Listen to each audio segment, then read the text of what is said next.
ആന കാണാൻ കൗതുകമുള്ള ഒരു വലിയ ജന്തുവാണ്. എന്നാൽ അതിനെ പരിപാലിക്കുന്നത് സൂക്ഷ്മതയോടെ അല്ലെങ്കിൽ ആ ജന്തു ജനങ്ങൾക്കെതിരെ തിരികെയും ജനങ്ങൾക്ക് വളരെ ദുരന്തങ്ങൾ വരുത്തിവെക്കുകയും ചെയ്യും. കഴിഞ്ഞ ദിവസം കൊയിലാണ്ടിയിൽ കുറുവങ്ങാട് മണക്കുളങ്ങര ഭഗവതി ക്ഷേത്രത്തിലെ ആന എഴുന്നള്ളത്തിനോടനുബന്ധിച്ച് 2 ആനകൾ ഇടഞ്ഞു, 2 ആനകൾ വിരണ്ടു.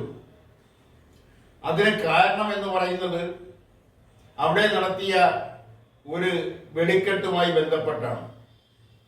ആ വെടിക്കെട്ടെന്നുണ്ടായ തീപ്പൊരികളും പടക്കത്തിന്റെ ശബ്ദവും കേട്ടാണ് പിറകിൽ നിന്ന ആന മുമ്പിൽ നിന്ന ആനയെ കുത്തി മുന്നോട്ട് തള്ളിയത്.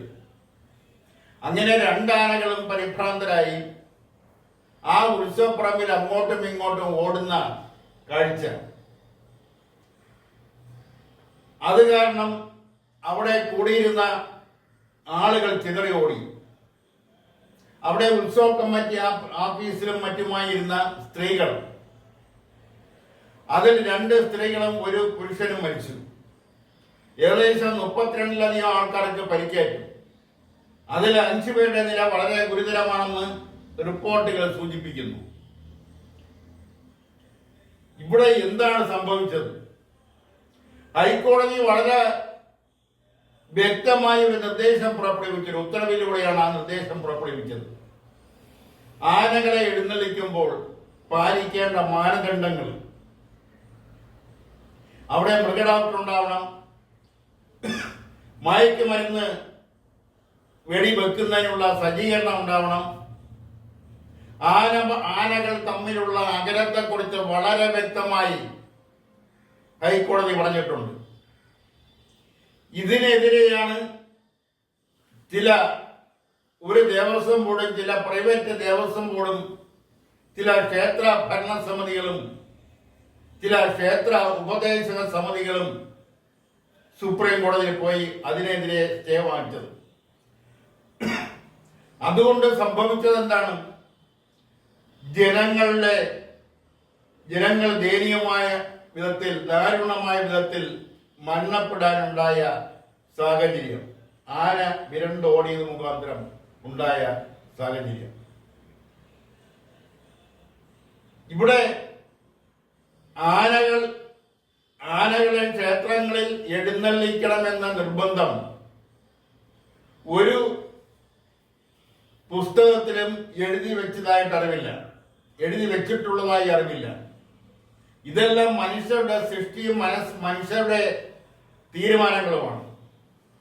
ആ തീരുമാനങ്ങളാണ് പലപ്പോഴും ദുരന്തത്തിലേക്ക് വഴിതെളിക്കുന്നത്.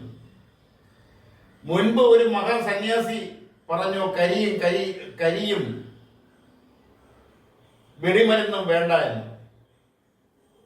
ആ സന്യാസി പ്രതിഷ്ഠ നടത്തിയ ക്ഷേത്രങ്ങളിൽ ചിലയിടത്ത് ഇന്ന് ആന എഴുന്നള്ളത്തും കരിമരുന്ന് പ്രയോഗങ്ങളും നടത്തുന്നുണ്ട് എന്നുള്ളത് ഒരു വിരുദ്ധ സ്വഭാവമായി നിലനിൽക്കുന്നു. എന്തെല്ലാം സംഭവിച്ചാലും ജനം പഠിക്കില്ല, മനുഷ്യർ പഠിക്കില്ല എന്നതിന്റെ ഉദാഹരണമാണ് ഈ കൊയിലാണ്ടി ഭഗവതി ക്ഷേത്രത്തിൽ സംഭവിച്ചത്. ജനങ്ങൾ തിങ്ങിക്കൂടുന്ന സ്ഥലത്ത് ആനകളെ കൊണ്ടുവരുമ്പോൾ പാലിക്കേണ്ട മാനദണ്ഡങ്ങൾ, അത് അപകടകരമായ രീതിയിൽ അല്ലെങ്കിൽ ആനയെ ഭയപ്പെടുത്തുന്ന രീതിയിലുള്ള ശബ്ദങ്ങളോ വെളിച്ചമോ ഉണ്ടാവാതിരിക്കുന്നതിന് ശ്രദ്ധിക്കേണ്ട മാനദണ്ഡങ്ങളെല്ലാം തന്നെയും ആന എഴുന്നള്ളത്തിനോടനുബന്ധിച്ചുള്ള നിയമാവലിയിൽ പറയുന്നുണ്ട്. പ്രത്യേകിച്ചും ഹൈക്കോടതി വളരെ കർശനമായ നിർദ്ദേശവും നൽകിയിട്ടുണ്ട്. ഇതൊന്നും പാലിക്കാതെ അപ്പോൾ തോന്നുന്ന രീതിയിൽ മനുഷ്യരെടുക്കുന്ന തീരുമാനങ്ങളുടെ അടിസ്ഥാനത്തിലാണ് ജനങ്ങൾ തിങ്ങി നിൽക്കുന്ന ഉത്സവപ്പറമ്പുകളിൽ ആനകളെ എഴുന്നള്ളിക്കുന്നത്. അതുമൂലം ആനപ്പുറത്തിരിക്കുന്നവരും കാഴ്ചക്കാരായി നിൽക്കുന്നവരുടെയും ഇടയിലേക്ക് ആന ഓടി അടുക്കുകയും അതുമൂലം ഉണ്ടാകുന്ന അപകടങ്ങൾ ആനപ്പുറത്തിരിക്കുന്ന ആൾക്കാരെ തള്ളി താഴെയിടുന്ന കാഴ്ചയുമൊക്കെ പലപ്പോഴും ദൃശ്യ മാധ്യമങ്ങൾ കൂടി കണ്ടിട്ടുണ്ട്. ഇതിനെല്ലാം എവിടെയാണ് ഒരു സ്റ്റോപ്പ് ഇടേണ്ടത്? ഇതിന്റെ ഭവിഷ്യത്തിനെ കുറിച്ച് മനുഷ്യർക്ക് അറിഞ്ഞുകൂടാത്തത് കൊണ്ടല്ല ഇങ്ങനെയെല്ലാം പെരുമാറുന്നത്. മുൻപെല്ലാം ഉത്സവ കാലങ്ങളിൽ, ഉത്സവ മേഖലകളിൽ, ഉത്സവം നടക്കുന്ന സ്ഥലത്ത് ഒരു ഒഴിച്ചുകൂടാനാവാത്ത ഒരു പാനീയമായിരുന്നു വാറ്റുചാരായം. വാറ്റുചാരായം ഉപയോഗിച്ചുകൊണ്ടാണ് ആനകളെ എഴുന്നള്ളിക്കുന്നതും അവിടെ കെട്ടുകാഴ്ചകളെ എടുക്കുന്നതും അതിനോടനുബന്ധിച്ച് നടക്കുന്ന ചില കളികളുമെല്ലാം. ഇന്ന് ആ സ്ഥാനത്ത് വില കൂടിയ മദ്യവും ലഹരി മരുന്നുകളും സ്ഥാനം പിടിച്ചിരിക്കുന്നു. ഈ രണ്ട് സ്ഥാനങ്ങളും മനുഷ്യരുടെ അശ്രദ്ധയെ വളരെ വേഗത്തിൽ നടപ്പാക്കുന്ന നിലയിലേക്ക് മാറിയിരിക്കുന്നു.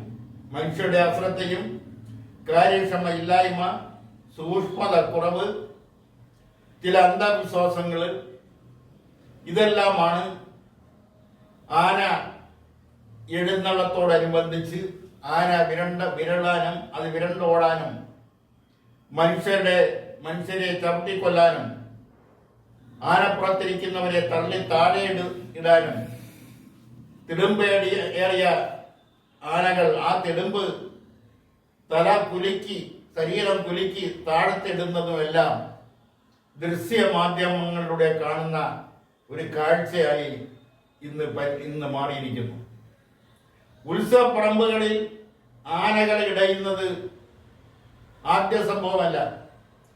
ഓരോ ഉത്സവം കഴിയുമ്പോഴും ആനകൾ പരിഭ്രാന്തരായി ഓടുകയും അത് മനുഷ്യരുടെ ഇടയിലേക്ക് ഓടുകയും മനുഷ്യരെ എടുത്തടിയുകയും ചവിട്ടുകയും ഒക്കെ ചെയ്യുന്നതിന്റെ ഫലമായി ആളുകൾ മരിക്കുന്നു. ജനക്കൂട്ടത്തിന്റെ ചവിട്ടയേറ്റാണ് ആളുകൾ മരിക്കുന്നു. ഇതൊക്കെ ഉണ്ടായിട്ടും ഈ ആനകളെ പ്രത്യേകിച്ച മാനദണ്ഡങ്ങളൊന്നും അല്ലെങ്കിൽ ഹൈക്കോടതി പറഞ്ഞിട്ടുള്ള മാനദണ്ഡങ്ങളൊന്നും പാലിക്കാതെ ഒരു വല്ലാത്ത രീതിയിൽ ആനകളെ എഴുന്നള്ളിക്കുന്നതും അതിനെ പ്രകോപനപരമായ രീതിയിൽ അതിനോട് പെരുമാറുന്നതും അതിനെ പരിഭ്രാന്തരാക്കുന്ന വെളിച്ചവും വെടിമരുന്ന് പടക്കങ്ങളും ശബ്ദങ്ങളും മറ്റു കോലാഹലങ്ങളും ഒക്കെ ഉണ്ടാക്കുന്ന കാര്യത്തിൽ മനുഷ്യർ മത്സരിക്കുന്ന കാഴ്ച ഇന്നും നിലനിൽക്കുന്നു. ഇതിന് എവിടെയെങ്കിലും ഒരു അറുതി വരുത്തണം. ആനകളെ ഉത്സവപ്പറമ്പുകളിൽ എത്തിക്കുമ്പോൾ, അവിടെ എഴുന്നള്ളത്തിന് ഉപയോഗിക്കുമ്പോൾ പാലിക്കേണ്ട നിബന്ധനകൾ കർശനമായി പാലിക്കുന്നുണ്ടെന്ന് പോലീസ് വകുപ്പും തദ്ദേശീയ സ്വയംഭരണ സ്ഥാപനങ്ങളും ഉത്സവ ഭാരവാഹികളും ക്ഷേത്ര ഭാരവാഹികളും ഒക്കെ ഉറപ്പുവരുത്തണം. അങ്ങനെ ഉറപ്പുവരുത്തി വേണ്ടപ്പെട്ട അധികാരികളിൽ നിന്നും, അത് തഹസീൽദാരിൽ നിന്നോ ആർഡിഒയിൽ നിന്നോ അതിനു വേണ്ടുന്ന സർട്ടിഫിക്കറ്റ് ലഭിച്ചതിന് ശേഷമേ ആനകളെ ക്ഷേത്ര പറമ്പിലേക്ക് കയറ്റാവൂ. അത് എഴുന്നള്ളത്തിന് ആനകളെ ഉപയോഗിക്കാവൂ. അത് ഇനിയെങ്കിലും കർശനമായി പാലിക്കണമെന്നും അതിൽ യാതൊരുവിധ വിട്ടുവീഴ്ചയും ഉണ്ടാവരുതെന്ന് അധികാരി വർഗത്തോട്, അത് തദ്ദേശീയ സ്വയംഭരണ സ്ഥാപനത്തോടും താലൂക്ക് ഓഫീസിനോടും അല്ലെങ്കിൽ തഹസീൽദാരോടും ആർഡിയോടും ഒക്കെ തന്നെ അഭ്യർത്ഥിച്ചുകൊണ്ട് ആവശ്യപ്പെട്ടുകൊണ്ട് നിർത്തുന്നു.